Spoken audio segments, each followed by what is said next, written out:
আসসালামু আলাইকুম, আদাব। প্রিয় বন্ধুগণ, কবি বন্দে আলী মিয়া পাবনা জেলার রাধানগর গ্রামে 1906 সালের 17 জানুয়ারি জন্মগ্রহণ করেন।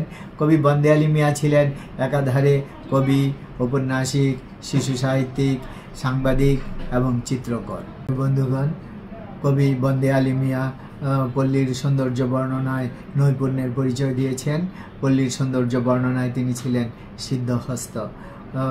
কবি বন্দে আলী মিয়ার প্রকাশিত গ্রন্থের সংখ্যা প্রায় 200 এবং এগুলির মধ্যে কাব্যগ্রন্থ, শিশু সাহিত্য এবং উপন্যাস উল্লেখযোগ্য। প্রিয় বন্ধুগণ, কবি বন্দে আলী মিয়া 1979 সালের 27 জুন মৃত্যুবরণ করেন। কবি বন্দে আলী মিয়া জান্নাত নসিব হোক, আমিন সুম্মা আমিন। এখন আমি কবি বন্দে আলী মিয়ার একটি শিশুতোষ কবিতা পাঠ করছি। আমাদের গ্রাম, কবি বন্দে আলী মিয়া।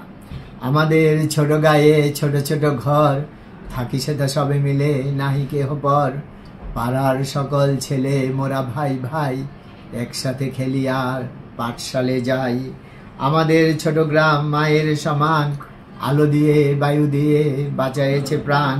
মাঠ ভরা ধান তার, জল ভরা দিঘি, চাঁদের কিরণ লেগে করে ঝিকিমিকি।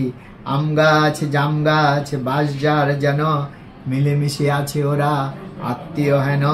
সকালে সোনার রবি পূব দিকে উঠে, পাখি ডাকে বায়ু বয়, নানা ফুল ফোটে। ধন্যবাদ।